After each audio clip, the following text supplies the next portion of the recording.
சிலப்பதிகாரத்தை செவியிலும் சிந்தையிலும் ஏற்கின்ற தமிழ் செல்வங்களே, உங்கள் அனைவருக்கும் என்னுடைய வணக்கம்.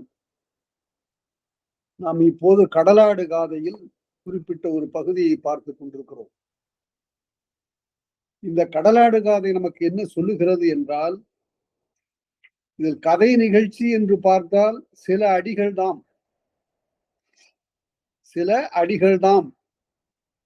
ஆனால் கதைக்கு பின்புலமாக அமைந்த நாட்டுச் சூழலையும் அந்த பண்பாட்டு சூழலையும் கலை சூழலையும் விளக்குகின்ற பகுதி பெரிது. அது பின்னை நூல்களில் இவ்வளவு விரிவாக இல்லை. அதை எழுதுவதற்கு பெரிய ஆற்றல் வேண்டும். இளங்கோவடிகள் முத்தமிழ் புலவர். இயல், இசை, நாடகம் ஆகிய 3 துறைகளிலும் தேர்ந்தவர் இளங்கோவடிகள் என்பது இந்த வரிசையாக வருகின்ற இந்த இந்திரவிழவொடுத்த காதை, கடலாடு காதை, காணல் வரி ஆகிய 3ஆலும் புலப்படும். அவ்வளவு பெரிய கலை குறிசிலாக அவர் திகழ்ந்திருக்கிறார். அதற்கு பின்னால் நீண்ட காலத்திற்கு பிறகு இலங்கையிலிருந்து வந்த விபுரானந்த அடிகள் இயலிசை நாடக புலமை தேர்ந்தவராக இருந்ததனால் அவரை பற்றி எழுதுகிற போது முத்தமிழ் பாடிய இளங்கோ இவனும் வித்தகன் என்று போற்றினார். அவர்தான் சிலப்பதிகாரத்தை நன்கு கற்று ஆராய்ந்து தெளிந்து யாழ்நூல் என்ற ஒப்பற்ற ஒரு இசை நூலை உருவாக்கினார். இன்னைக்கு அது மறுபடியும் அச்சாகி வந்திருக்கிறது. அவர் அறிவியலும் பயின்றவர் ஆதலால் அறிவியல் நுட்பம் பொதுள அந்த நூலை ஆத்திருக்கிறார். அவர் பேராசிரியராக இருந்தார். அவருடைய இயற்பெயர் மயில்வாகனம். அவர் துறவி.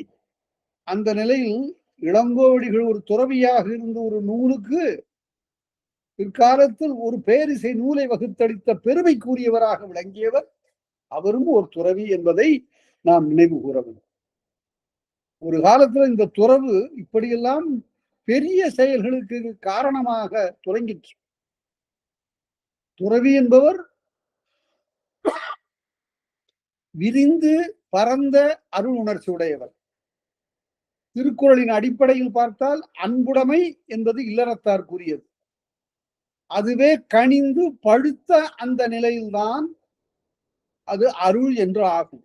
அதனால்தான் வள்ளுவர் சொன்னார், அருள் என்னும் அன்பு ஈன் குழவி, அன்பு ஈனுகின்ற குழவி. இந்த ஈன்கிற சொல்ல பாருங்க, நாம் எந்த சொல்லையும் இழந்து விடவில்லை என்பதற்கு நகரத்தில் வாழுகின்ற அல்லது கற்றவர்கள் காரணமாக இருக்கிறார்கள் என்று சொல்ல முடியவில்லை. ஆனால் சிற்றூர்களிலே வாழுகின்ற தொழிலாளர்கள், எளிய மக்கள், அவர்களிடத்தில் இந்த சொற்கள் எல்லாம் இன்னும் உயிரோடு இருக்கிறார். எடுத்துக்காட்டுக்காக சொல்லுகிறேன், வேற ஒன்றும் இல்லை. நம்முடைய பாடப்பகுதிக்கு போகலாம். ஈனுதல் என்றால் பெற்று தருதல் என்று பொருள். ஈனுதல் என் தலை கடன் என்று சொல்லுகிறார் புறநானூற்றுல. ஈன்று வளர்த்தல், ஈன்று புறந்தருதல் என் தலை கடனே. அத அந்த சொல் இப்ப எங்க இருக்கு? ஈனுதல் என்றால் வாழை குலை ஈன்றது என்று அகிரணைக்கு சொல்லுகிறோம். மாட்டுக்கு சொல்லுகிற போது, பசுமாட்டுக்கு சொல்லுகிற போது, இன்றைக்கும் சிற்றூர்கள்ல இந்த மாடு எத்தனை ஈற்று என்று கேட்கிறார். அது ஈன் என்பதிலிருந்து வந்தது. எத்தனை முறை கன்று போட்டிருக்கிறது என்று கேட்கிறார்கள் என்று பொருள். எவ்வளவு அழகான ஒரு சொல்! இது பெரிய நுட்பமான ஒரு இடத்திற்கு நான் உங்களை அப்போது அழைத்து செல்கிறேன். அந்த காலத்தில் மகப்பேற்றுக்காக இல்லங்கள் இருந்தன. மகப்பேற்றுக்காக இல்லங்கள் இருந்தன என்பது ஒரு வியப்பு. அதை பேசுவது எந்த நூல்? அகநானூறு சொல்லுகிறது. எப்படி சொல்லுகிறது? இந்த குருவிகள் என்ன செய்தன என்றால், பிள்ளை பேறு வந்த அந்த பெட்டை குருவிக்கு ஆண் குருவி கூடு சமைக்கிறது. தனியாக ஒரு கூடு சமைக்கிறது. அங்கங்கிருந்து நார், கயிறு ஆகியவற்றை எல்லாம் கொண்டு வந்து மெத்தென்று அதற்கு வலி நோவு உண்டாகாமல் இருப்பதற்காக ஒரு அருமையாக ஒரு கூட்டை சமைக்கிறது. அது பிள்ளை பேர் இல்லம். இப்படி ஒரு செய்தி வருவது என்பது எவ்வளவு அரிது. ஒரு குருவிக்கு இருக்கக்கூடிய அந்த உணர்ச்சி, தன்னுடைய பெட்டை அது இடக்கூடிய அந்த முட்டை, அதிலிருந்து வரக்கூடிய குஞ்சு ஆகியவற்றுக்காக ஒரு இல்லம் சமைக்கிறது. அந்த இல்லத்தை அகநானூறு என்ன என்று சொல்லுகிறது? ஈனுகிற இல்லம் என்ற பொருள்ல ஈனில் சூன்முதிர் பேடைக்கு ஈனில் இளையர் என்று அகநானூறு பேசுகிறது. சூல் முதிர்ந்த பேடைக்கு பெட்டைக்கு ஈனுகின்ற இல்லத்தை சமைத்த பறவை. அதனால நான் எதற்காக இதை சொல்லுகிறேன் என்றால், இப்போ பிரசவ விடுதின்னு எழுதுறாங்க. அது தமிழ் சொல் இல்ல. பிரசவம் தமிழ் சொல் இல்ல. அதற்கு அவ்வளவு நீளமாக மகப்பேற்று மருத்துவமனை இன்னும் புதிய ஆக்கம். ஆனால் 2000 ஆண்டுகளுக்கு முன்பு அதற்கு வைத்த பெயர் ஈனில், ஈனுகிற இல்லம். அதனால தமிழ் அளப்பரிய செல்வமுடையது. மீண்டும் அவற்றையெல்லாம் we must bring them to a revival. திரும்ப வழக்குக்கு கொண்டு வர வேண்டும், மீட்டுருவாக்க செய்ய வேண்டும். அதனால அந்த அடிப்படையில பார்த்தா இந்த காதைகள் எல்லாம் கலைத்திறம் வாய்ந்த காதைகள். சொல்ல போறார் பாருங்க. இப்ப இந்த மாதவி ஒப்பனை செய்து கொள்ள போகிறா. அந்த ஒப்பனை செய்திகளை பற்றி நன்கு ஆராய்ந்து பார்த்தால் பல்வேறு வகையான உண்மைகள், ஆவண பதிவுகள் நமக்கு கிடைக்கின்றன. நான் அதை பற்றி பிறகு சொல்லுவேன். இப்போது முசுகுந்த என்ற அந்த சோழ அரசன் இந்திரனுடைய அமராவதி நகரத்தை பாதுகாத்தமைக்காக அவனுக்கு 5 மன்றங்கள் தரப்பட்டன என்று பார்த்தோம். சித்திர மண்டபம், வெள்ளிடை மன்றம், இளஞ்சி மன்றம், நெடுங்கால் மன்றம், பாவை மன்றம் என்று 5 மன்றங்களை கொடுத்தான். அது மட்டுமல்ல, தான் வருகிற வரையில் தன்னுடைய நாட்டை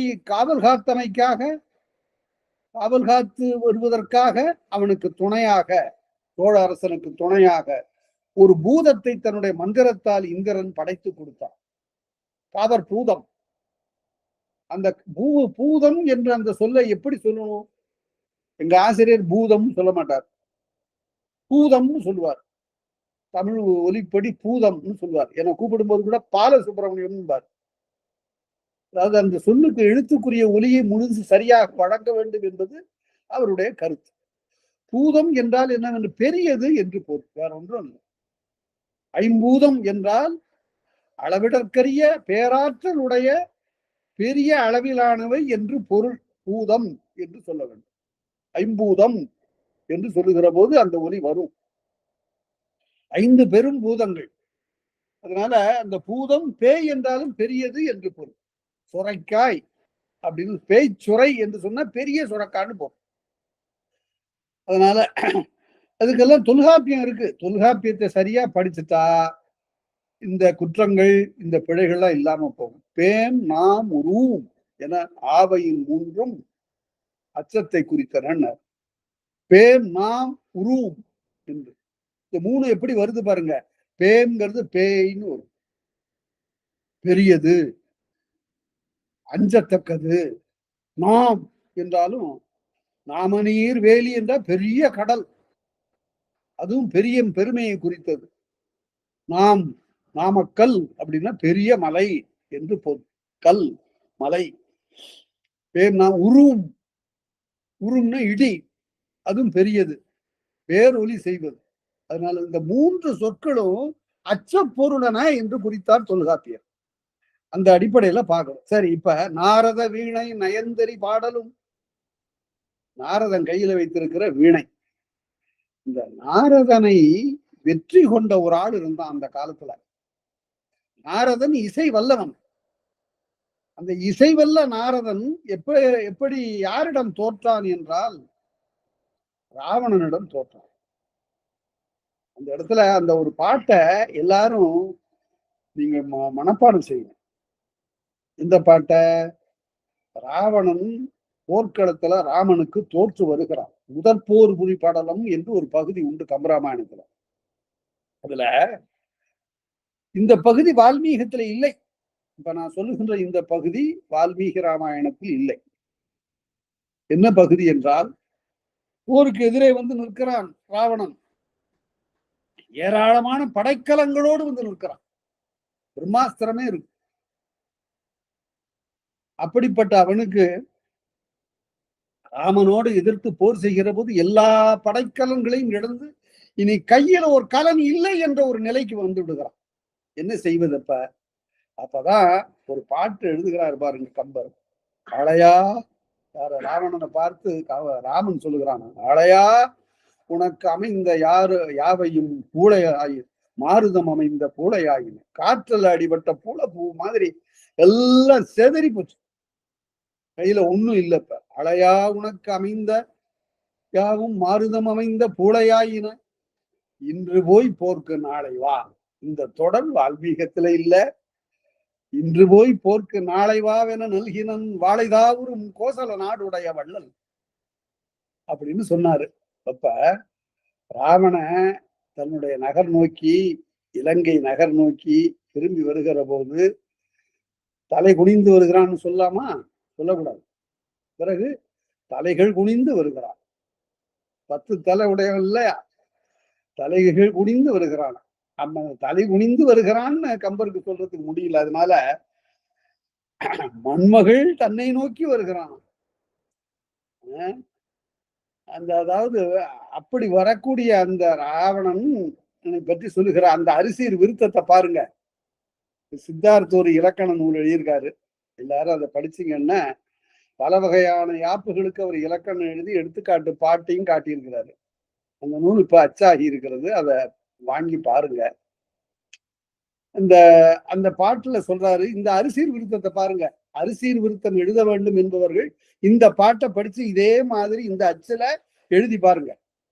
வாரணம் பொருதமாறும் வரையினை எடுத்ததோடும் தாரணி மௌலி பத்தும் சங்கரன் கொடுத்த வாழும் நாரத முனிவர்க்கேற்ப நயம்பட உரைத்தனாவும் வீரமும் களத்தை போட்டு வெறுங்கையோடு இலங்கை புக்கான். எல்லாத்தையும் களத்துல போட்டு விட்டான். வீரத்தையும் களத்திலே போட்டு வெட்கத்தோடு திரும்பி வர்றான். அப்ப சொல்லுகிற போது நாரத முனிவர்க்கேற்ப நயம்பட உரைத்த நாவும் நாரதனை வீணையினால் வென்றான். அதுல அந்த காலத்துல ஏபி நாகராஜன் அவர்கள் சம்பூர்ண ராமாயணத்தை எடுத்த போது இந்த பகுதி மிக சிறப்பாக அமைந்தது. ராவணனை பார்த்து அவனுடைய அமைச்சரவையில் இருக்கிறவர்களும் அவனுடைய மக்களும் இசை பற்றி ஐயங்களை கேட்பதாக ஒரு காட்சியை புகுத்தினார் ஏபி நாகராஜன். அருமையான ஒரு பகுதி. காலையில் பாடுகின்ற பண் எதுவோ, மாலையும் பாடுகின்ற பண் எதுவோ, வெண்பா பாடுவதற்கேற்ற பண் எதுவோ என்று ஒவ்வொன்றாக கேட்டுக்கொண்டு வருகிற போது கடைசியில மண்டோதரை கேட்பார், நாதா நீங்கள் கையிலைநாதரை ஞானத்தால் கவர்ந்த ராகம் எது அப்படின்னு. அப்பதான் சாமகானத்தை பாடுவார் காம்போதி பண்ணல பாடி அப்படி காட்டுங்க. அது அந்த இடம் ஒரு அருமையான இடம். அதாவது காப்பியத்தில் சொல்லாத ஒரு கற்பனையோட அது எழுதப்பட்ட பகுதி. அதுக்கு நல்ல கல்வி வேண்டும். அந்த கல்வி ஏபி நாகராஜன் இருந்தது. அதனால்தான் அவரு மற்ற காப்பியங்களையும் கூட புராணங்களை எல்லாம் கூட அருமையான படங்களாக ஆக்க முடிந்தது. சரி, அது பிறகு பார்ப்போம். நாரத வீணை நயந்தரி பாடலும். நாரதனுடைய வீணையுடைய நிலை மாறிவிட்டது. என்ன ஆயிற்று? தோரி இதெல்லாம் கெட்டு போனது எதுக்கு காரணம்? அந்த ஊர்வசி உருப்பசின்னு தமிழ்ல எழுதணும். வடமொழியில ஊர்வசி, தமிழ்ல உருப்பசி. அந்த உருப்பசி என்ன ஆகிவிட்டார் என்றால் இந்திரனுடைய மகன் சயந்தன் மீது மனம் போக்கினாள். ஆகவே இசை கெட்டது. நாரத முனிவனுடைய யாழ் இசை கெட்டது. ஆடல் அழகு கெட்டது. மங்களம் இழப்ப நாடகம் உருப்பசி நல்காளாகி நல்குதல் வழங்குதல். மங்களம் இழப்ப வீணை மங்களம் இழந்தது. மங்களம் இழப்ப வீணைன்னு இப்ப சொல்லணும். வீணை மங்களம் இழந்தது. மண்மிசை தங்குக இவள் என நீ போய் மண்ணுலகத்திலே பிறப்பாயாக என்று உருப்பசிக்கு சாபம் கிடைத்தது. அத இந்திரவிழுவர் எடுத்த காதையிலையும் இந்த செய்தி சொல்லப்பட்டது. மங்கைய உடனே அவள்தான் இப்போது அந்த மாதவியாக அக்காலத்தில் பிறந்தாள். அந்த மாதவியினுடைய வழியிலே வந்தவள் தான் இந்த மாதவி. இப்ப ஒரு சாபத்தினாலே தோன்றிய மாதவி, அவளுடைய பேத்திக்கும் பேத்திக்கும் பேத்தி, பல தலைமுறைகள் தாண்டி வந்த இந்த மாதவி. இப்ப இவ என்ன செய்கிறா? மங்கை மாதவி வழிமுதல் தோன்றிய அங்கரவல்குல் ஆடலும் காண்பதும். அந்த விஞ்சயன் சொல்லுகிறான், தன்னுடைய மனைவியோடு அங்கிருந்த வானத்திலே மிதந்து வருகிறான். வருகிற போது இதோ பார் காவிரி போட்டினம், இங்கே மாதவி இருக்கிறா, அவ யார் தெரியுமா என்று அவருடைய வரலாற்றை சொன்ன பிறகு அவள் ஆடப்போகிற 11 ஆடல்களை சொல்லு. 11 ஆடல்களுடைய பெருமையை இக்காலத்தில் எந்த நூலும் இப்படி தொகுத்து சொல்லல. இறைவனை தாண்டவம் பற்றி எல்லாம் எழுதினாங்க. ஆனால் முருகன் ஆடுகின்ற ஆடல், காளி ஆடுகிற ஆடல், உமையாடுகிற ஆடல், திருமகிழாடுகிற ஆடல், திருமால் ஆடுகிற ஆடல் என்று எல்லா தெய்வங்களும் ஆடுகின்ற 11 வகையான ஆடல்களை தொகுத்து சொல்லுகின்ற ஒரு பகுதி இது. அதனால சிலப்பதிகாரத்தை அவ்வளவு எளிதா மதித்திட விடக்கூடாது. நாட்டுக்கு வெறும் சொல்லிட்டு போகக்கூடாது. அதுல பொதிந்து கிடக்கக்கூடிய கலை செல்வத்தை அகழ்ந்து காட்டுவது சொல்லக்கூடியவனுடைய கடமையாகும். அதனால மீட்டக்கூடிய நாரதனுடைய வீணை மங்களம் இழந்து போற்று ஆடல் உருப்பசி நில உலகத்திலே பிறந்து போனால் அந்த நிலையில் துவரிதழ் செவ்வாய் துடியிடையோயே. அப்ப விஜயன் சொல்லுகிறான், இப்படி எல்லாம் நடந்ததுமா என்று தன்னுடைய காதலிக்கு சொல்லி காவிரி கும்பத்துக்கு அழைத்து கொண்டு வருகிறான். அமரர் தேவனை உண்டுதும் யாமெல்லாம் காரணமாக விளங்கி அமராவதியில் இருக்கக்கூடிய இந்தியை நாம் வணங்குவோமாக என்று சொல்லி சிமயத்து இமயமும், இந்த சிமயம் என்ற சொல் உச்சி என்ற பொருளுடைய சொல். சிமயம் உச்சி. சிமயத்து இமயமும் செடுநீர் கங்கையும் அப்படியே காட்டி கொண்டு வருகிறான். பார் இமயமலை பார், கங்கையை பார், செடுநீர் கங்கையும் உஜயம் நதியும் விஞ்சத்து அடவியும் வேங்கட மலையும். உஜை என்பது அவந்தி. அவந்தி என்ற மகதனுடைய தலைநகராகிய அவந்தியை குறித்தது உஞ்சை, உஞ்சைப்பதி. உஜயம்பதியும் விஞ்சத்து அடவியும் விந்திய காடு, விந்திய மலை அடுத்த காடு. வேங்கட மலையும், வேங்கடம்ங்கிற சொல்லு காரண பெயர். கடம் என்றால் காடு, வேங்கடம் என்றால் வெப்பம் மிகுந்த காடு. அங்கு பசுமே இல்லாத அளவிற்கு கோடை காலத்து கடுமையான வெப்பம் மிகும் அந்த மலையின் காரணமாக. வேங்கட மலையும் தாங்கா விளைவுள் காவிரி நாடு. அதாவது விளைவுள் என்றால் கடவே இல்லாத அளவு. அது ரொம்ப சுருக்கமா சொன்னா பட்டினப்பாலை போலவர். ஒரு களிறு படுக்கும் இடத்தில் 7 களிருக்கு உணவு விளையும். ஒரு யானை படுக்கிற இடத்துல விளைய நெல் அறுத்தா ஆண்டு முழுக்கி 7 யானைக்கு பயன்படும். அந்த அளவு நிலம் வளமா இருந்தது, அவ்வளவு நெல் விளைந்தது. காவிரி தாங்கா விளைவுள் காவிரி நாடும். காவிரி என்பது தமிழ் சொல். காவேரி என்று வந்தால் அது விழி. அந்த விழியே அப்படியே பேரா நின்று விட்டது. இப்ப காவேரியில போய் குளிக்கணும். அது காவிரி என்பதுதான் இயற்பெயர். காவேரி என்பது விழி. பாடுகிற போது கடந்தாய்வாள் காவேரி அப்படின்னு ஆராய்ச்சி வித்தக சுந்தரனார் பாடும் போது எப்படி பாடுவார்னத காவேரி. ஒவ்வொரு எழுத்தையும் தனித்தனியா, என்ன விழியது இசையில வருகிற போது அந்த 3 எழுத்தையும் தனித்தனியா பிரித்து சொர மாதிரி பாடுவாரு. வேங்கட மலையும் தாங்கா விளைவுள் காவிரி நாடும் காட்டி, எல்லாத்தையும் அப்படி காட்டி கொண்டு வருகிறார். காட்டி பூவிரி படப்பை புகார் மருங்கு எய்தி, பூக்கள் எல்லாம் விரிந்திருக்கக்கூடிய சோலையாக விளங்குகிற புகார் நகரத்துக்குரிய அந்த எந்த புகார் இப்ப இருக்கிற புகார் இல்ல. அந்த புகார் போய்விட்டது கடல் உள்ளார. இப்ப மூழ்கி பார்த்து அறிந்து மேலிருந்து ஆராய்ந்து சொல்லுகிறார்கள் 40 மைல் அந்தாண்டு இருக்கு அந்த புகார் உள்ளார. அப்ப 40 மைல் அளவிற்கு பார்த்து கிடக்கும் பெருநகரம் இந்த காவிரி பட்டினம். அது போய்விட்டது. புகார் என்றால் அதற்கு பொருள் சொல்லுகிற போது மிக அருமையாக சொல்லுவார். பகைவரின் நாட்டில் வந்து புகார் ஆதலில் அது புகார். அதே போல இந்த நாட்டு மக்கள் பசி பஞ்சம் பட்டினி என்று வேறு நாடு சென்று புகார். அதனால அதுக்கு புகார்னா.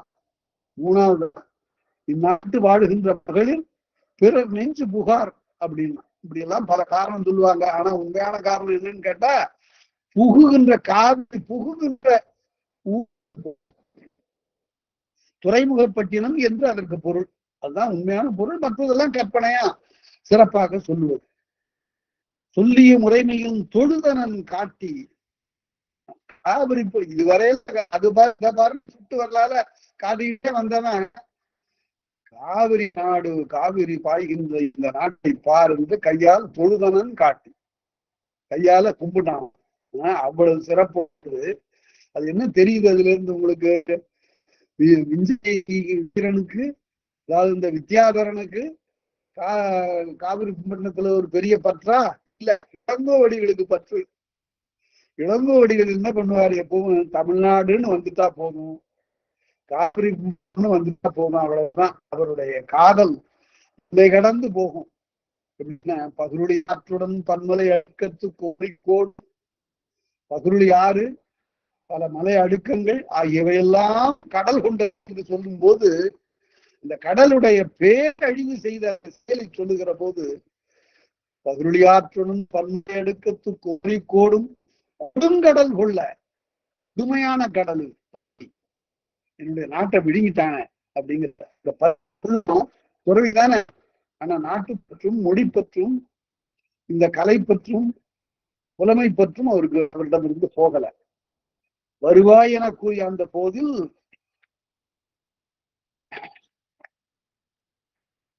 மல்லல் மூதும் மகிழ்ந்தா காண்போம் மல்லல் வளமே தொல்காப்பி. மல்லல்னா வளம் என்று பொருள், மல்லல் என்ற வளம் என்று பொருள். மல்லல் மூதும் மகிழ்விழா காண்போம். மகிழ்ங்கிற சொல்லு ஒரு காலத்துல கல்லுக்கு அடங்கியது. கல்லுக்கு இன்னொரு பெயர் மகிழ்.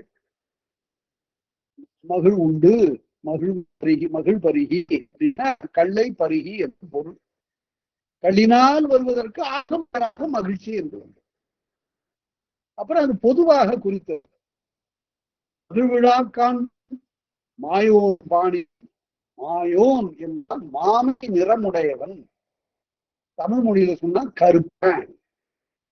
கருப்பணி என்று சொன்னால் என்ன பொருள் என்றால், திருமாலுக்கு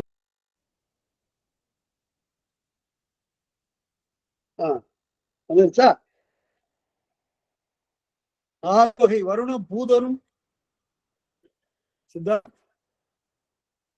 வந்துருச்சுங்க ஐயா. நீங்க மல்லல் சொல்லுங்க ஐயா. சரிங்கம்மா, சரிங்க.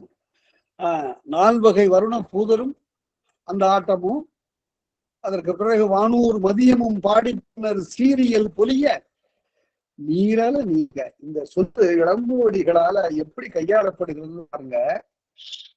இந்த சொற்களை செய்யுளுக்காக ஆக்குகிற முறை வேற, உரைநடை எழுதுகிற முறை வேற. முன்பே சொன்ன வாரணமும் பொருதமாறும் வகையினை எடுத்ததோடுங்கிறதுல எந்த சொல்லை அது அரிசீர் விருத்தம். இந்த அரிசீர் விருத்தம் எப்படி இருக்கு? வாரணம் பொருதமார்வும் வரையினை எடுத்ததோடும் விளம்மா தேமா. வாரணம் பொருள் விளம் விளம்மா தேமா அப்படின்னு வரும். மார்பும் இது ஒரு வகையான சந்தம். மாமா காய் எழுதலாம், விளம்மா தேமா எழுதலாம், காய்மா தேமா எழுதலாம். இப்படி அரிசீர் எண்சீர் முதலான சீர் வேறுபாடு கொண்ட விருத்தங்களை எழுதுகிற போது 800 வகையாக எழுதலாம். நம்முடைய யாப்பு இவ்வளவு இடம் கொடுக்குது பாருங்க. இந்த மாதிரியான யாப்பியல் பிரிவு இது பிற மொழிகள்ல இல்லை. 200 வகையான சித்தங்கள்ல நீங்க வேறுபடுத்தி அதில் எழுதலாம். எழுதி பழகுங்க. அப்படி அரிசீர் விருத்தம் எழுதுவதற்கு இனிமையானது, மிக எளியது. முழு சொல்லா போட்டார் பாருங்க. கம்ப பாரணம் மார்பு எடுத்த தோல் என்று மாதிரி எழுதி பார்க்கலாம். இங்க அது மாதிரி என்ன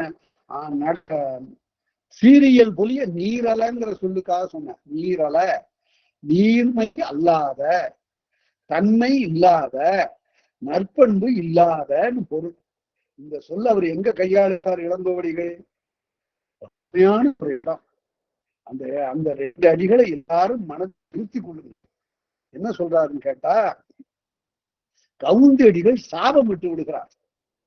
ரொம்ப கண்ணகியை பற்றி குறைவாக பேசியதை கேட்டு செவியுற்று நடுங்கி அடிகள் முள்ளுடை காட்டு முதுநரி ஆகுகன்னு சாபம் விட்டாங்க. அம்மா ஓ நிறைய போய் தொலைங்க, யார பத்தி பேசுறீங்க, என்னுடைய பிள்ளைகள் கண்ணகி அவர்களை பற்றி குறைவாக பேசுகிறீர்கள், நீங்கள் நரியாக போய் சார் முள்ளுடை காட்டின் முதுநரியாகுக அப்படின்னு சாபம் விட்டாங்க கவுந்தி. இந்த இடத்துல நான் ஒரு திறனாய்வு நோக்கில் நான் சொல்றேன், இந்த இடத்துல கண்ணகி அவள் என்று சொல்ல முடியல. ஏன் முடியல? அங்கதான் ஒரு ஒப்பியல் ஆய்வு. கவுந்தி சொன்னாங்க, ஒரு உணர்ச்சி வயப்பட்டு சாபமிட்டு உயர்தனையாக இருக்கக்கூடிய வம்ப பரத்தரை நரிகளாகுக என்று சாபமிட்டார். என்ன சத்தம் அப்படின்னு அந்த அம்மா கேட்டுட்டு கண்ணகி கேட்டாங்க. இல்ல நான் இது மாதிரி சாபம் விட்டுட்டேன் அப்படின்னு சொன்ன உடனே அந்த 2 அடிகள் அப்படியே உள்ளத்தில் நிறுத்திங்க. நெறியின் நீங்கியோர் நீரல கூறினும் அறியாமை என்று அறிதல் வேண்டும். யாருக்கு இது அறிவுரை? முற்ற பழுத்த பெரும் துறவியாக விளங்குகிற கவுந்திக்கு ஒரு இல்லத்தரசியாக இருந்த பேதை பெண்ணாகிய கண்ணகி சொல்லுகிற அறிவுரை. என்னம்மா அப்படி பண்ணிட்டீங்களே? நெறியின் நீங்கியோர், நல்ல பண்புகள் இருந்து நீங்கியவர்கள் தன்மையில்லாத பண்பில்லாத சொற்களை சொன்னால் கூட நெறியின் நீங்கியோர் நீரல கூறினும் அறியாமை என்று அறிதல். அறியாமைன்னு பொத்து போகுமா? இப்படி பண்ணிட்டீங்களே. அதனால இந்த ஒப்பீட்டு முறையில பார்த்தா கவுந்தியை விட பல மடங்கு உயர்ந்தவளாக கண்ணகி மாறுவதை பார்க்கிறோம். இது நீங்க சிலப்பதிகாரத்தில் மட்டும்தான் பார்க்கலாம். கண்ணகி வீட்டில் இருக்கக்கூடிய ஒரு பெண்ணாக இருந்து அவருடைய பண்புகளை காட்டிக்கொண்டே போகிற இளங்கோவடிகள் படிப்படியா கொண்டு போய் தெய்வமாக்குறார். அந்த கிராஃப் மேல போகுது அப்படியே. அதற்கு ஏற்ற நிகழ்ச்சிகளை ஒவ்வொன்னா சமைக்கிறார் அவரு. முதல்ல ஒன்று மரியாத பேதையா இருந்த, ஊரு தெரியாது, நாடு தெரியாது, எவ்வளவு தொலைவுன்னு தெரியாது, காட்டுக்கு வந்துட்டோமா அப்படின்னு சீதை கேட்டது மாதிரி, புகார் நகரத்தில் மதுரைக்கு வந்துட்டோமா அப்படின்னு கேட்கக்கூடிய நிகழ்ச்சி எல்லாம் மதுரை மூதூர் யாதனவெனவ முதிராக்களவி முடிகிறதல்ல ஆரைங்காதன் மகனா அட்டும்பன் ஆரைங்குந்தல் நனித்து என நக்கு அப்படின்னு சொல்லுவார். படிப்படிப்படியா கொண்டு போய் ஒவ்வொரு நிகழ்ச்சியா சொல்லிட்டு அதுல இது ஒரு நிகழ்ச்சி. கவுந்தியடிகளை தன்னுடைய பண்பினாலே வென்று விட்டார் கண்ணை. அந்த மாதிரி நீரல அப்படிங்கிற சொல்ல எப்படி பிரிக்கணும்? நீர்மை அல்லாத, அல பன்மை, அது பன்மை எச்சம். நீர் அல்லாதவை, நீரல வினையாளனையும் பெயருது. தன்மை அல்லாதவை, பண்பு அல்லாதவை நீரல, நீர்மை அல்லாதன. நீரல நீங்க குற்றப்பாடு உடையன எல்லாம் நீங்குமாறு பாரதி ஆடிய பாரதி அரங்கத்து. பாரதின்னா பைரவி, காளி. காளி எந்த அரங்கத்துல ஆடினா?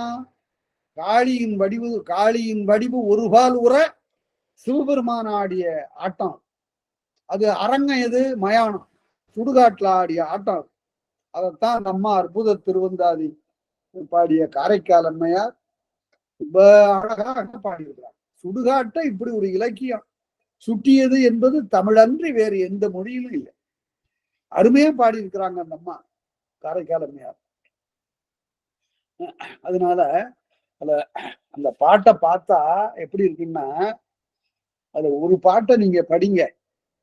இந்த பேய் என்ன செய்தான்? அந்த பிணத்தெல்லாம் எடுத்து அந்த சதையை உறிஞ்சு ரத்தத்தை குடிக்குது.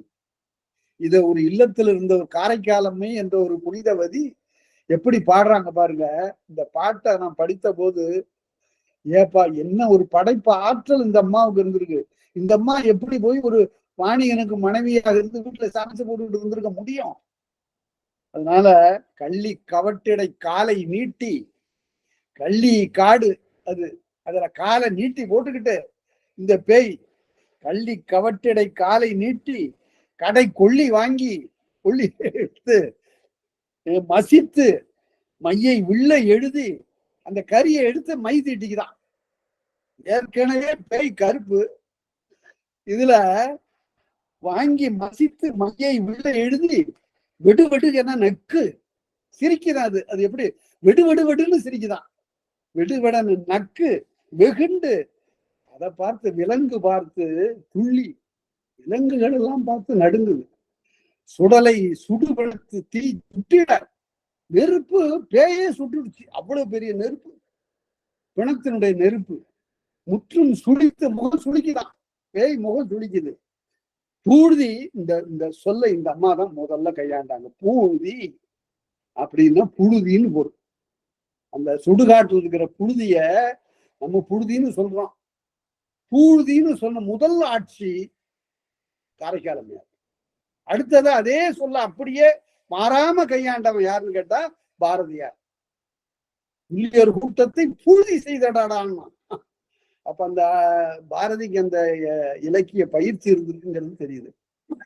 பூழ்தி அள்ளி அவிக்க நின்று ஆடும் எங்கள் அப்பன் இடம் திருவாலங்காடு. எங்க அப்பன் சிவபெருமான் ஆடுகின்ற அந்த இடம் திருவாலங்காடு என்று சொல்லுகிறார். அதனால பாரதி ஆடிய பாரதி அரங்கத்து திரிபுரம் எரிய தேவர் வேண்ட சுடுகாட்டுல ஆடிய ஆட்டம். அப்புறம் 3 புறங்களை மெரித்த ஆட்டம். எரிமுகம் பேரம்பு ஏவல் கேட்ப, இந்த அம்பு கேட்டுதான் எதை நோக்கி நான் போவது என்று சிவபெருமானை கேட்ட உடனே அந்த முப்புறங்களை எரிக்க வேண்டும். அதுக்கு அம்பு நீ செல்ல வேண்டாம், நான் சிரிச்சே இந்த 3 புறத்தையும் எரிப்பேன் என்று எரித்தான். உமையவள் ஒரு திறனாக, உமையவள் ஒரு பாகமாக நிற்க அந்த பெருமானாடிய ஆட்டம். அந்த பேருக்கு பேரு கொடுகொட்டி. கொடுகொட்டின்னு என் பேரு, கையை கொட்டி ஆடியதுனால அது கொட்டி ஆட்டம். கொடுகொட்டின்னு கொடுமையானது என்று பொருள். அவன் சிரிச்சதும் அவன் எரித்ததும் கொடும் செயல்கள். அது எப்படி இருக்கணும்? அப்ப இந்த சொல்லு கொடுங்கொட்டின்னு இருக்கணும். அது விகாரமுற்றது கொடுகொட்டின்னு. நடுவில் இருக்கிற ஒற்று மறைந்தது, அது விகாரம் என்று சொல்லப்படும். இமயவராடிய கொடுகொட்டி ஆடலும், முதல்ல திருமாலை பாடுகின்ற தேவபாணி, இறைவன் ஆடுகின்ற கொடுகொட்டி, அந்த 11 ஆடலையும் இவ்வாறு சொல்ல புகுந்து இந்த ஆடல்களை சொல்லிக்கொண்டே வருகிறார். அடுத்தது 4 வகை தேவபாணி எல்லாம் பாரதி ஆடிய பாரதி அரங்கத்து தேர்முன் நின்ற திசைமுகம் காண. இந்த இடத்துல நான்மறையாகிய 4 வேதங்களை குதிரைகளாக பூட்டி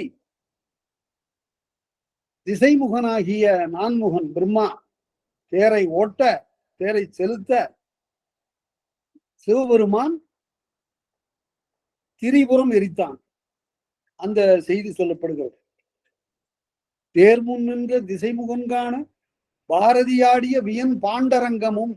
பாண்டரங்கம், பாண்டு என்றால் விளர்த்த அல்லது வெளுத்த என்று பொருள். அதனால்தான் மகாபாரதத்துல வருகிற பாண்டுக்கு ஏன் இந்த பேருன்னு கேட்டா, அவனை சோகை நோய் பற்றி, அதெல்லாம் நிறைய ஆராய்ச்சிக்கு களம் இருக்குதுல. அவனுக்கு சோகை நோய் பற்றியதற்கு என்ன காரணம்னு கேட்டா, அவனுக்கு உடம்புல ஆண்மை இல்லாமல் போயிடுச்சு. அவருக்கு பாண்டுக்கு அவனுக்கு குழந்தை பெற்றுக்கொள்ளக்கூடிய தகுதி இல்லை. அதனால்தான் அந்த குந்தி தேவி 5 பேரோடு சேர்ந்து 5 பிள்ளைகளை பெற்றாள், 6 பிள்ளைகளை பெற்றாள். 5 5 பெற்றும் மையறு பத்தினி போல் வையினீரே என்று பாடினாங்க. அதனால பாண்டு என்றால் சோகை நோய் பிடித்தவன், உடம்பு வெளுத்தவன். இங்க வியன் பாண்டரங்கம் என்றால் திருநீற்றை உடம்பெல்லாம் பூசி வெளுத்த உடம்பினனாக இறைவனாடிய ஆட்டம். 2 ஆட்டத்தை பத்தி சிவபெருமானுடைய 2 ஆடல்களை இங்க சொல்லப்பட்டது. ஒன்று கொடுகொட்டி, திரிபுரம் எரித்த கொடுகொட்டி. 2வது தேருக்கு முன்னாலே நின்று நான்முகன் காண ஆடிய பாண்டரங்க கூற்று.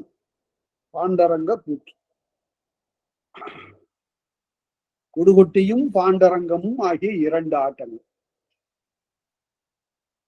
பாரதி வடிவிலே இறைவன் வெந்நீர் அணிந்து ஆடிய ஆட்டம் என்று உரையாசிரியர் எழுதுகிறார். சிவன் ஆடிய 2 ஆட்டங்கள். அதற்கு அடுத்தபடியாக திருமால் கஞ்சன் வஞ்சம் கடத்தற்காக. கஞ்சன் என்றால் கம்சன் என்பதனுடைய தமிழ்மை செய்ய பெற்ற வடிவம். கம்சன் எழுதலாம், எழுதல. அவரும் இளங்கோடிகளும் எழுதல. பின்னால வந்த நம்முடைய ஆண்டாள் நாச்சியாரும் கஞ்சன் வயிற்றில் நெருப்பாக என்று திருப்பாவையில பாடுவார். கஞ்சன் கம்சன் என்பதனுடைய தமிழ்மை செய்ய பெற்ற வடிவம். கஞ்சன் வஞ்சம் கடத்தற்காக, கம்சனுடைய வஞ்ச செயலை நீக்குவதற்காக அஞ்சரமன்னன் ஆடிய ஆடலும் அல்லிய தொகுதியும். அவன் கஞ்சன் என்ன வஞ்சம் செய்தான் என்றால், ஒரு பெரிய அரக்கனை அடைத்து நீ யானையின் வடிவமாக போய் அந்த ஆயர்பாடியிலே குழந்தையாக வளர்கின்ற கண்ணனை காலில் இட்டு மிதிச்சு கொன்று விடு.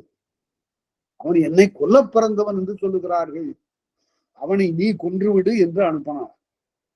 கஞ்சன் வஞ்சம் கடத்தற்காக அஞ்சனவண்ணன் மை போன்ற நிறமுடைய கண்ணன் அவன் ஆடிய ஆடலும், அவன் ஆடுகின்ற ஆட்டம். அல்லிய தொகுதியும். இந்த அல்லிய தொகுதி என்பது அலியாக நின்று ஆடிய ஆடல் என்று எழுதுகிறார். அவுணர் கடந்த மல்லின் ஆடலும். ஆக அல்லிய தொகுதி ஆட்டு மல்லின் ஆடல், மல்லனாக நின்று ஆடிய ஆட்டம். அஞ்சன மன்னன் ஆடிய ஆடல் மொத்தம் 10 ஆடல்களை அவன் நிகழ்த்தினான். இறைவன் 7 ஆடினான், சிவபெருமான் கண்ணன் 10, திருமால் 10 ஆடல்களை ஆடினான். எல்லாமே இங்கே சொல்லப்படுகின்றன. சிவபெருமான் ஆடிய ஆட்டுல 2 தான் சொல்லியிருக்கிறார். அடுத்தது அஞ்சன மன்னன் ஆடிய ஆடல்களை சொல்றார். கம்சன் ஏவிய யானையினுடைய கோட்டை அப்படியே ஒடித்து அதனை பிறக்கடை செய்தான். அதனால கண்ணனாடிய அல்லிய தொகுதி என்ற கூட்டு. அல்லியம் என்பது அலிப்பேடு என்று பொருள். அவ்வாறு ஆடிய ஆட்டமும் இறைவன் இது திருமால் ஆடுகின்ற ஆட்டத்தை சொல்றாரு. அங்க சிவபெருமான் ஆடிய ஆட்டத்துல 2 ஆட்டங்களை சொல்லியிருக்கிறாரு. ஆனா 7 ஆடல்களை ஆடியதாக பின்னூல்கள் எல்லாம் சொல்லுகின்றன. தாண்டவம் புரியவல்ல தம்பிரானாருக்கு அன்பர்னு பாடுவார் அப்பர். இறைவன் ஆடுகின்ற நடம். சைவர்களுடைய தலைமை நிலையம் எது என்று கேட்டால் தில்லை. தில்லையில அவர் ஆடுகின்ற ஆட்டம் என்ன ஆட்டம்? 7 வகை நடனத்துல 7 வகை ஆட்டத்துல அது ஆனந்த தாண்டம், மகிழ்ச்சியால ஆடுகின்ற ஆட்டம். தில்லையில ஆடுகின்றது ஆனந்த தாண்டவம். மதுரையில வெள்ளியம்பலத்துல ஆடுகின்ற தாண்டவம் சந்தியா தாண்டவம், அது அந்தியில ஆடுகிற ஆட்டம். அடுத்தது திருப்பத்தூரில் திருத்தளியான்தான் அவன் என் சிந்தையானேன்னு அப்பர் பாடுவார். அந்த திருப்பத்தூர் சிற்சபையில ஆடுகிற ஆட்டம் கௌரி தாண்டவம். திருக்குற்றாலத்துல சித்திர சபையில ஆடுகின்ற ஆட்டம் திரிபுர தாண்டவம். இதுதான் 3 புறங்களையும் எரித்த ஆடல். அடுத்த திருவாலங்காட்டுல மயானத்துல ஆடுகின்ற ஆட்டம் காளிகா தாண்டவம். அடுத்தது நெல்லையில ஆடுகின்ற தாண்டவம் முனி தாண்டவம். நள்ளிரவுல மயானத்தில் ஆடுகின்ற தாண்டவம் சங்கார தாண்டவம் என்று 7 தாண்டவங்களை பற்றி மறைந்த அறிஞர் மயிலை சீனி வேங்கடசாமி இறைவன் ஆடிய 7 வகை தாண்டவங்கிற நூல்ல எழுதியிருக்க. சின்ன நூல் தான், பல பேருடைய கண்ணில் படாமலே போயிடும். அந்த இறைவன் ஆடிய 7 வகை தாண்டத்துல பல நுட்பமான செய்திகளை சொல்லுகிறார். பின்னால அதனை பற்றி நாம் பார்ப்போம். அது வரக்கூடிய இடங்கள் இருக்கின்றன, அங்கு அதனை நாம் பார்ப்போம். அடுத்தது அவுணர் கடந்த மல்லிநாடல். வானாசுரன் என்று ஒரு அசுரன் இருந்தான். அவனுக்கு ஒரு மகள் இருந்தா. அவளுடைய பெயர் உஷை. விடியற்காலம் என்று பொருள். உஷை என்பதற்கு விடியற்காலம் என்று பொருள். விடியற்கால அழகுடையவள் என்று பொருள். அந்த உஷை என்பவள் அனிருத்தனை காதலித்தார். இந்த அனிருத்தன் யாருன்னு கேட்டா கிருஷ்ணனுடைய பேரன், கண்ணனுடைய பேரன் இந்த அனிருத்தன். இந்த அனிருத்தனை கொண்டு போய் வானாசுரன் தன்னுடைய சிறையில, அவனுடைய ஊருக்கு பேரு சோ என்ற பட்டணம், சோ பட்டணத்துல கொண்டு போய் வானாசுரன் கிருஷ்ணனுடைய பேரனை, கண்ணனுடைய பேரனை அனிருத்தனை அடைத்து விட்டான். அவனை விடுவிப்பதற்காக திருமால் சென்று ஆடிய ஆட்டத்திற்கு பெயர்தான் மல்லிநாடல், மல்லாடல் என்று பொருள். நீர்த்திரை அரங்கத்து நிகர்த்து முன்னின்ற அடுத்தது மாக்கடல் நடுவன், கடலுக்கு நடுவுல நீர்த்திரை அரங்கத்து நிகர்த்து முன்னின்ற சூத்திரம் கடந்தோனாடிய துடியும், முருகப்பெருமானாடிய துடிக்கூத்து. திருமாலாடிய ஆட்டம் சொல்லியாச்சு. அப்புறம் அடுத்தபடியாக முருகன் ஆடிய துடிக்கூத்து. துடி என்பது ஒரு தோற்கருவி. அது துடியை முழக்கி கொண்டே முருகப்பெருமான் கடலிலே சென்று ஒழித்த சூரனை கொன்றான். அதற்காக ஆடிய ஆட்டம்.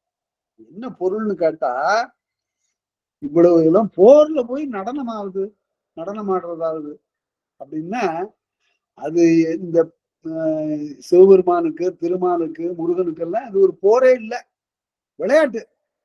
அதனால அப்படியே நடனமாடிக்கொண்டே பகைவர்களை சாய்த்தார்கள் இவர்கள். இவ்வாறு மாமரமாக நின்ற சூரனை கடலின் நடுவே சென்று துடிக்கூத்து ஆடிக்கொன்ற முருகனுடைய ஆடல் துடியாடல். படை வீழ்த்து அவுணர் பையுள் எய்த குடை வீழ்த்து அவன் முன் ஆடிய குடையும். பகைவரையெல்லாம் அந்த 3 பேர், தாரகன், சிங்கமுகன், சூரன், இந்த 3 பேரையும் அழித்து முடித்த பிறகு கையிலே கொண்ட குடையை சாய்த்து ஆடுகிறான். குடை கூத்தாக முருகன். இரண்டாவது முருகன் ஆடுகின்ற 2வது கூத்து குடை கூத்து. வாணன் பேரூர் மறுகிடை நடந்து வானாசுரன், வானாசுரனுடைய ஊருக்கு சென்று அவனுடைய வீதியில நடந்து நீநிலம் அளந்தோன், உலகம் முழுவதையும் தன்னுடைய காலால 3 அடியால அளந்த திருமால் ஆடிய குடக்கூத்து. அது கையில குடத்தை வைத்துக் கொண்டு ஆடுகிறான். ஆடிய குடக்கூத்தும். அடுத்தது ஆண்மை தெரிந்த பெண்மை கோலத்து காமன் ஆடிய பேடி ஆடலும். எல்லாம் கண்ணனுடைய பேரனாகிய அனிருத்தனை மீட்டாச்சு. அவனை வெளியில கொண்டு வந்த பிறகு அந்த மகிழ்ச்சியில காமன் என்று சொல்லப்படுகின்ற மன்மதன் அவன் பெண்ணுரு கொண்டு ஆடிய ஆடலுக்கு பெயர் பேடி ஆடல். காமன் ஆடிய ஆடலும், காய்சின அவுணர் கடுந்தொழில் போராள் மாயவள் ஆடிய மரக்கால் ஆடலும். மாயவள் என்பது துர்க்கை, காளி. காளி ஆடுனா. இந்த காளி ஆடும்போது, ஒரு பெண் ஆடுகிற போது பகைவர்கள் சும்மா இருப்பாங்களா? அவங்க எல்லாம் என்ன பண்ணாங்களாம், ஒரு தேளாக, நட்டுவக்காலியாக, பாம்பாக அப்படி படையெடுத்து வந்தாங்களாம். உடனே அந்த அம்மா என்ன பண்ணாங்க, மரக்காலை கொண்டாங்க. 2 காலுக்கும் மரக்கால் கொண்டு ஆடிய உடனே அவை அனைத்தும் அங்கேயே அழிந்தன.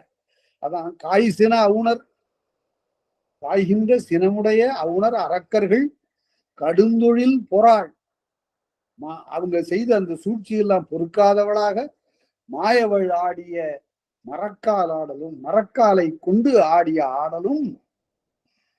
செருவங்கோலம் அவுணர் நீங்க திருவின் செய்யோ, திருமகள் அவ பங்குக்கு அவ ஒரு நடனம் ஆடுறா. அது என்ன நடனம்? கண்டாரை மயக்குகின்ற கொல்லிப்பாவை வடிவமாக வர்றா.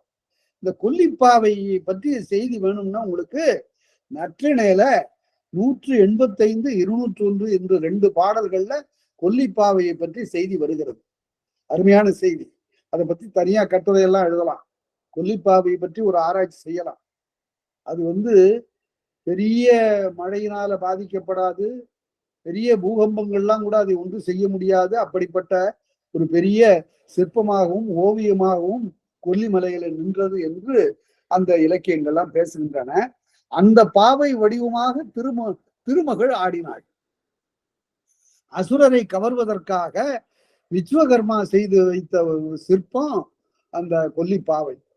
அந்த வடிவத்தில் திருமகள் ஆடிய ஆட்டமும், வயலுளை நின்று வடக்கு வாயிலுள், சோபட்டணத்தினுடைய வடக்கு வாயில்ல ஐராணி மடந்தை ஆடிய கடையமும்.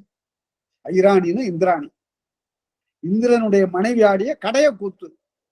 கடையம் ஏன் இதுக்கு பேரு? அதுதான் கடைசி கூத்து, அதனால கடையம். கடைய கூத்தும்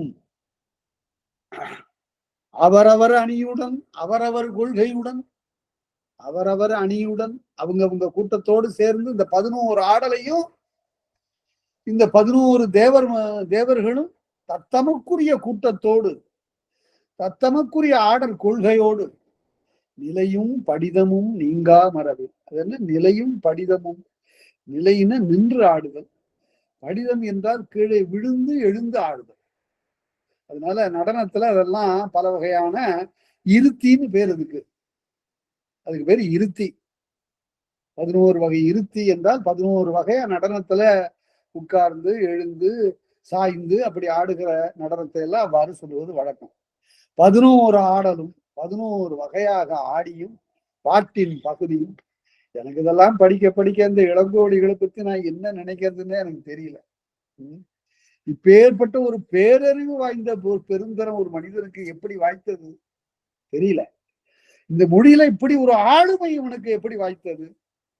சங்க இலக்கியம்லாம் தனித்தனி பாடலா பார்க்கிறோம், அவருடைய புலமையை வியக்கிறோம். ஆனா 30 காதைகள், 30 காதைகள்ல ஒரு அடி கூட நாம பார்க்கும்போது அதனுடைய அழகும் அமைப்பும் இலக்கண ஒழுங்கும் எவ்வளவு வியப்புறுத்துகின்றன. இப்ப 11 ஆடலை பார்த்தோம். என்னென்ன ஆடல்? சிவபெருமான் ஆடியன 2, மாயோன் முதல்ல ஆடியன 2, முருகன் ஆடியன 2. இந்த 6ம் வென்றி கூத்துன்னு பேர். வெற்றி காரணமாக ஆடிய கூத்து வென்றி கூத்து. அப்புறம் மாயோன் வினோதமாக ஆடிய கூத்து வினோத கூத்து. காமன் ஆடியது பேடி கூத்து. 7, 8 ஆச்சு. மாயவள், திருமகள், இந்திராணி 3 மகளிர் ஆடிய கூத்து 3. ஆக மொத்தம் 11 கூத்து. இப்படி அதை பிரிச்சு படிக்கணும்.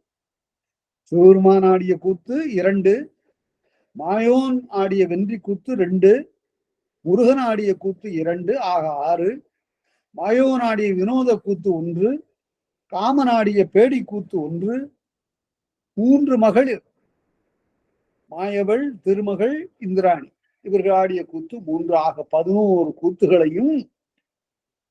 இது எதுக்கு இந்த வரலாற்றை சொல்றான் விஞ்சயன்? இந்த வித்யாதரன் தன்னுடைய காதலியிடம் இவற்றை சொல்லிவிட்டு சொல்றானா, இப்ப பாருமா இந்த 11 கூத்தையும் இந்த மாதவி ஆட போறான். இந்த 11 கூத்தையும் தனக்குரிய ஒப்பனையோடு சேர்ந்து கருவீசையோடு கூட்டி இந்த அரங்கத்துல ஆட போறா. இந்த காலத்துல நாம பார்க்க போறோங்கிறான். இது ஒரு அருமையான ஒரு பகுதி, பாடல் பகுதி. விதிமான் கொள்கையின் விளங்க காணாய். விதி பிழையாதவாறு, நாட் எர்ரிங் த ரூல், அந்த ரூலுக்கு அந்த சட்டத்திற்கு அந்த விதித்த விதிக்கு மாறாக செல்லாமை. விதிமான் கொள்கையின் விளங்க காணாய். தாதவிழ் பூம்பொழில் இருந்து யான் கூறிய, இந்த அருமையான சோலையிலே இருந்து நான் சொல்லுகின்ற மாதவி மரபின் மாதவி இவள். கோபார் பார்த்துக்க, இவதான் மாதவி. இவ ஆட போறா இந்த 11 குத்தை. காதலிக்கு உரைத்து கண்டு மகிழ்வெய்திய தன்னுடைய காதலியிடம் அவளை காட்டி சொன்னான். அந்தரத்துள்ளோர் அறியா மரபின், வானவர்களுக்கெல்லாம் தெரியாத அந்த நாட்டிய மரபினை கடைப்பிடித்து இவர் ஆட போவதனை வந்து காண்குறும் வானவன் விழாவும் இந்திர விழாவில இவர் ஆடுகிறாள். அந்த ஆட்டத்தை பார்ப்போமாக என்று சொல்லி ஆடலும் கோலமும் அணியும் கடைக்கொள. உடனே ஆடும்போது அப்படியே வந்து ஆட முடியாது, அதற்கான ஒப்பனை நடக்குது. இப்ப இந்த ஒப்பனையை பத்தி எவ்வளவு அழகாக சொல்லப்படுகிறது பாருங்க. மாதவி மனமிக்க பொருள்களை எல்லாம் உடம்பிலே பூசிக்கொண்டும் கூந்தலிலே தடவிக்கொண்டும் ஒப்பனை செய்து கொண்டு வருகிறாளாம். 10 துவரினும். நான் கொஞ்சம் விரிவாகவே சொல்லித்தாகணும், இல்லாட்டி வெறும் பொருள் சொல்லி கொண்டு போனா சிலப்பதிகாரத்தை 10 நாள்ல கூட சொல்லலாம். அது வேற கதை சொல்றது இல்லை, காப்பியத்தை சொல்லுகின்ற முறைமையோட நாம பார்க்கணும். 10 துவரினும். துவர் என்று சொன்னால் ஒப்பனைக்குரிய பொருள், ஆனால் அது சுவையில அது துவர்ப்புடையது. பெரும்பாலும் துவர்ப்புடைய பொருள்களிலிருந்து இறக்கப்பட்ட சாரம், சாறு. 10 துவர் என்னென்ன? பூவந்தி, திரிபலா, கருங்காலி, நாவல், மாந்தளிர், மாபலா வாழை என்ற 3, முத்தக்காசு, வெண்கடுகு, கமுகு ஆகிய இந்த 10. இந்த 10க்கும் இயல்புல குணம் என்னன்னா துவர்ப்பு. இந்த துவர்ப்பான இந்த பொருள்களை எல்லாம் எடுத்து பிழிந்து சாறு எடுத்து அவற்றை எங்க தடவிக்கிறது? இவற்றை எல்லாம் கூந்தலுக்கு தடவிப்பது. துவர்ப்புடைய இந்த பொருளை கூந்தல்ல தடவி அதனுடைய நிறம் கெடாமல் இருக்குமாறு செய்தல். 10 துவரினும் துவர்ப்புடைய பொருள்கள் 10 சாரம் இறக்கி கொண்ட நிலை. 5 விரையினும், விரைன மனப்பொருள் பொருள். அப்புறம் அது நிறத்தை பற்றியது 10, மனத்தை பற்றியது 5. நரும் பிசின் கோந்து மாதிரி, நாகமை, நற்கொட்டம், கண்டில், வெண்ணெய் இவற்றையெல்லாம் சேர்த்து தடவி அந்த கூந்தலை ஒழுங்கு செய்து கொள்கிறார். அப்புறம் இந்த கூந்தலுக்கு என்னென்ன பூசுவது? 32 வகை ஓமாலிகை. இதை நான் படிக்கிற காலத்துல, மாணவனாக இருந்து படிக்கிற காலத்துல போய் அப்ப புகழ்மிக்க ஒரு பெரிய சித்த மருத்துவ மருந்து கடையில போய், ஐயா இந்த 32 ஓமாலிகைன்னு சொல்றாங்களே, இதெல்லாம் கொஞ்சம் காட்ட முடியுமான்னு கேட்டேன். அப்ப அவர் சொன்னாரு, இந்த நீங்க சொல்ற இந்த பட்டியல்ல 21 எங்கிட்ட இருக்குன்னாரு. 21 பொருள்கள் தெரியுது, பாக்கி என்னன்னு தெரியல, அது பேர் வேறையா இருக்கலாம் அப்படின்னு சொன்னாரு. ஆக ஒரு 2ஆம் நூற்றாண்டுக்கும் 21ஆம் நூற்றாண்டுக்கும் இடையில எவ்வளவோ மாற்றங்கள் ஏற்பட்டிருக்கிறத காட்டுது. அதை பார்ப்போம். லவங்கம், இலவங்கம் என்பது மருந்து பொருளும் ஆகும், ஒப்பனை பொருளும் ஆகும். லவங்கம், லவங்கப்பட்ட, அது மருந்து பொருளும் ஆகும், அதே போல ஒப்பனை பொருளும் ஆகும். 2வது பச்சிலை, அதாவது பசுமை மிகுந்த இலை. 3 தக்கோலம், தக்கோலம்ங்கிறது இப்பவும் இருக்கு. ஏலம், ஏலம் இருக்கு. நாகமை, நாக மரத்திலிருந்து எடுக்கப்பட்ட குழம்பு. கொட்டம், அது கோஷ்டம் என்பதனுடைய பிரிவு. நாகம், மதாவரிசி. கச்சோலம், நன்னாரி, நன்னாரி இருக்கு இப்ப. வெண்கோஷ்டம், கஸ்தூரி. கஸ்தூரி என்பது விலங்கிலிருந்து பெறப்படுவது, மானிடமிருந்து பெறுவது கஸ்தூரி. வேரி, இலாமிச்சம், இலாமிச்சம்ங்கிறது வேர், இலாமிச்சம். கண்டில், வெண்ணெய். ஒத்த கடு, அதாவது கடுகை ஒத்த இது. நெல்லி, தான்றி. இந்த தான்றி, நெல்லி, தாண்டிக்காய், நெல்லிக்காய், மாசிக்காய் 3 அருமையான மருந்து பொருள். நெல்லிக்காய், தாண்டிக்காய், மாசிக்காய், இந்த 3ஐயும் சேர்த்து பொடியாக காய வைத்து பொடியாக ஆக்கி அதனை உண்டவர்களுக்கு குன்ம நோய் வராது. குன்மம்னா வயிற்றுல கொடும் சூளை நோய், வயிற்று வலி, அந்த நோய் வராது. அததான் சொல்றாரு இங்க. அது ஒப்பனை பொருளாயிடுச்சு இதெல்லாம். நெல்லி, தான்றி. இப்பவும் இந்த மலை மக்கள் ஒரு எண்ணெய் காய்ச்சுறாங்க. அதுல இந்த சொல்லப்பட்டிருக்கிற 32ல 18 பொருள்களை அவங்க அந்த எண்ணெயில இட்டு காய்ச்சி விற்கிறார்கள் என்று நீலகிரியில சொல்லப்படுகிறது. அதனால அதெல்லாம் தலைக்கு, மகளிர் தலைக்கு தடவி கொள்ளக்கூடிய தைலம். நெல்லி, தான்றி, துத்தம், வண்ண கச்சோலம், மரணேகம், மாஞ்சில், சைலேகம், புழுகு. புழுகு என்பது பூனையிடமிருந்து பெறுவது. புன்னை, புலி உகிர், பூஞ்சானம், பின்னி, கமாலம், பெருவகுளம், பதுமுகம், கொடுவேரி. 32 பொருள்கள். இதுல 21 பொருள்கள் இன்றைக்கும் இருக்கின்றன என்று மருந்து கடைக்காரர் சொல்றார். இவற்றையெல்லாம் எடுத்து சாரம் இறக்கி தன்னுடைய கூந்தலுக்கு ஒப்பனை செய்து 30 வகை ஓமாலிகையானும் ஊறின நன்னீர், இவற்றையெல்லாம் போட்டு தண்ணீர்ல ஊற வச்சு சாறு இறக்கி உரைத்த நெய் வாசம். அதனை எடுத்து தன்னுடைய கூந்தல்ல தடவி கொள்கிறாள். அதுல ஒரு மனம் வருகிறது. இந்த உரைத்த நெய் வாசம்ங்கிற தொடர் பின்னாலேயும் வரப்போகுது. மாதவி 2வது கடிதம் கொடுக்கும் போது இந்த கடிதத்தை வாங்கி போது அவளோடு உடனுறைவு இருந்த காலத்தில் உரைத்த நெய் வாசம், அந்த வாசம் இப்போது தன்னுடைய நாசி எட்டியது என்று பேசுவார். நாரிருங்கூந்தல் நலம்பெற ஆட்டி, இந்த நல்ல கூந்தலை உடைய அந்த பெண் மாதவி இவற்றையெல்லாம் தன்னுடைய கூந்தலிலே படிய வைத்துக் கொண்டு புகையில் புலர்த்திய மனமிக்க புகையை கூந்தலுக்கு ஊட்டி, பூமென் கூந்தலை, பூவை போலும் மெல்லிய கூந்தலை வகைதொரும் மான்மத கொடுஞ்செயது ஊட்டி, மானிடமிருந்து பெற்ற அந்த கொடுஞ்செயர் ஊட்டி, மான்மதம்னா கஸ்தூரி, கஸ்தூரி மான் ஒரு மான், அதனுடைய கழிவு ஒரு பெரிய மணப்பொருள், அதை கொண்டு வந்து கூந்தலுக்கு தடவி அலத்தகம் ஊட்டிய அஞ்சஞ்சீரடி, காலுக்கு செம்பஞ்சு குழம்பினாலே, செம்பஞ்சு குழம்பு எடுத்து அது மலர்களிலிருந்து தயாரிக்கப்பட்டது, அதை எடுத்து கால்களுக்கு தடவி கொண்டு நலத்தகு மெல்விரல் நல்லணி செறி, கால்ல விரல்களுக்கெல்லாம் அணிகளை பூட்டி, வரியகம் நூபுரம் பாடகம் சதங்கை, பரியகம்னு பாதம் அணியக்கூடிய அணிக்கு பேர் பரியகம், அது மணி வடம் என்று சொல்லப்படுவது. இப்ப அதுக்கு பேர் என்ன? கொலுசு. இந்த பரியகம்ங்கிற தமிழ் பேரு கொலுசுன்னு ஆச்சு. பரியகம். நூபுரம், நூபுரம் என்பது சிலம்பு. நூபுரம் பாடகம் என்பது ஏற்ற கார்ச்செரி, ஏற்ற இறக்கமுடைய அணி.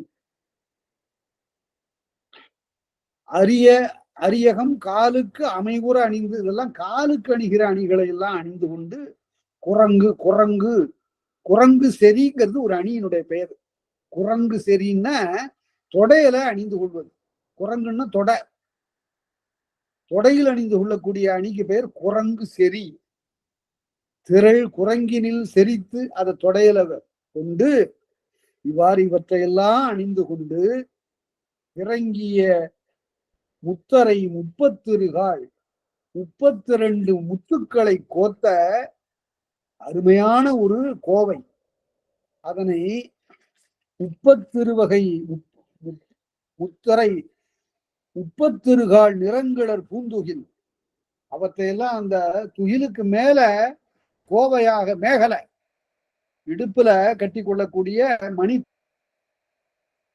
முத்துக்களால் செய்யப்பட்ட மேகலை அணிந்து கொண்டு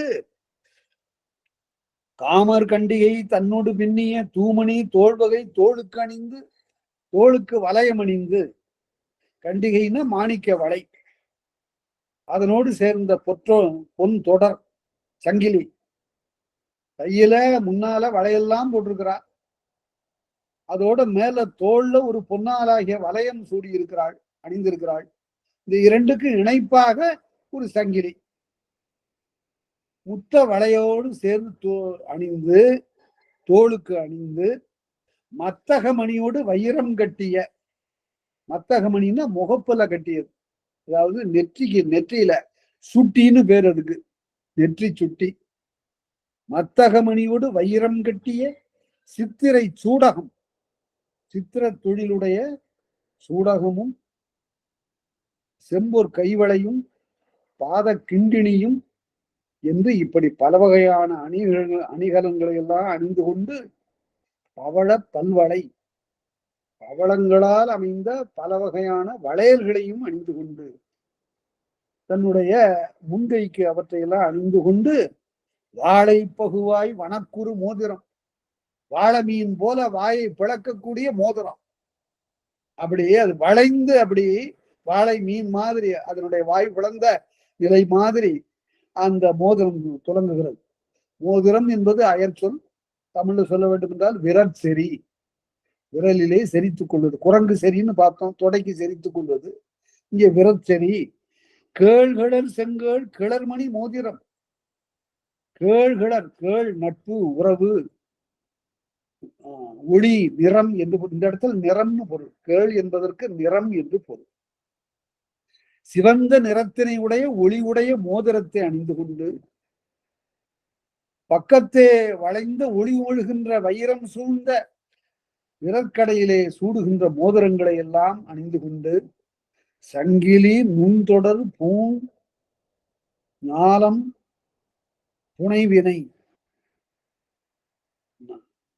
சங்கிலி முன்தொடர் மெல்லிய சங்கிலி, மெல்லிய சங்கிலி தொடராக அமைய, பூன் நாள, பூன் என்பது காப்பு, புனைவினை அம்கழுத்து அகவையின் ஆரமோடு அணிந்த, கழுத்துல ஆரம் அணிந்து கொண்டு, அம்கழுத்து அழகிய கழுத்துக்கு அகவையின் உள்ளடங்க ஆரமோடு அணிந்து, கயிற்கடை அப்படின்னா கோக்குவாய், கொக்கின்னு அர்த்தம், வேற ஒண்ணும் இல்ல. கயிற்கடைன்னு கொக்கி, கொக்கி அமைந்த சங்கிலி அதை அணிந்து கொண்டு, காமர் தூமணி பன்மணி கோவை, காமர் அழகுடைய தூமணி பல மணி கோவைகளை எல்லாம் சுட்டி கொண்டு, செயத்தகு கோவையில் சிறுபுறம் மறைத்தாங்கு, பின்னாலேயும் முதுகு பக்கத்திலேயும் அணிகள் அணிந்திருப்பதனால முதுகு மறைந்திருக்கிறது. சிறுபுறம்னு முதுகு, முதுகு மறைந்து இருக்க, இந்திர நீளத்து இடையிடை திரண்ட, இந்திர நீளம்னா வானத்திலே இருக்கின்ற வானவில், அதுல வருகின்ற அந்த நீளம் போன்ற இடையிடை திரண்ட சந்திரபாணி, அது குதம்பைன்னு பேரு அந்த அணிக்கு பேரு. தகைபெரு கடிப்பிணை அங்காது அகவையின் அழகுரணி, தோடு, காதுல தோடு அணிந்து கொண்டு. அது வரையில இந்த பகுதியை நான் திரும்ப மறுபடியும் சொல்லுவேன். ஏன்னு கேட்டா இப்ப கொஞ்சம் விரைவா சொல்லியிருக்கிறேன்.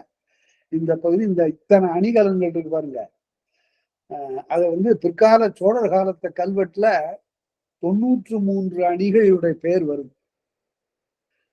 அந்த அணிகள்லாம் இன்னைக்கு இருக்கான்னு பார்த்தா இருக்கு, இப்பவும் இருக்கு, வேற வேற பேர்ல இருக்கு. ஆனால் இன்றைக்கு இருக்கக்கூடிய ஒரு அணி சோழர் காலத்திலும் இல்லை, சிலப்பதிகார காலத்திலும் சொல்லப்படவில்லை. அது என்ன அணி என்றால் அதுதான் மூக்குத்தி. இந்த மூக்குத்தி சிலப்பதிகாரத்திலையும் சொல்லப்படல, பிற்கால சோழர் கல்வெட்டுலையும் சொல்லப்படல. ஏன் சொல்லப்படலன்னா, இந்த மூக்குத்தி இஸ்லாமியர் கொண்டு வந்தது, அவருடைய நாகரிகத்தினால் நாம் பெற்றது இந்த மூக்குத்தி. அதனால மதுரை மீனாட்சி மூக்குத்திங்கிறதெல்லாம் பிற்காலத்துல வந்தது. மதுரை மீனாட்சி முற்காலத்துல வந்த தெய்வம், ஆனா அதுக்கு மூக்குத்தி பிற்காலத்துல வந்தது. அது ஒரு ஆராய்ச்சி, அதையெல்லாம் விரிவாக பிறகு பார்க்கலாம். ஏதேனும் ஐயங்கள் இருந்தால் தெரியுங்கள். நான் பிறகு இன்றைக்கு வெளியூர் போவதனால, இப்ப இந்த கோடையில இந்த மார்ச் ஏப்ரல்ங்கிறது ஒரு நாளைக்கு ஒரு சொற்பொழிவு 10 ரெண்டா போயிட்டு இருக்கு. அதனால கொஞ்சம் இன்னைக்கு தொடக்கத்துல கொஞ்சம் 6 மணிக்கே தொடங்க வேண்டியதா போச்சு. அதனால அடுத்த வகுப்புல இருந்து முறையாக 6:30க்கு தொடங்கும் என்று தெரிவித்துக் கொண்டு, ஐயம் இருந்தால் கேளுங்கள், அவற்றுக்குரிய விளக்கங்களை எல்லாம் சொல்லுவேன் என்று தெரிவித்துக் கொண்டு அனைவருக்கும் நன்றி கூறி அமைகிறேன். நன்றி, வணக்கம்.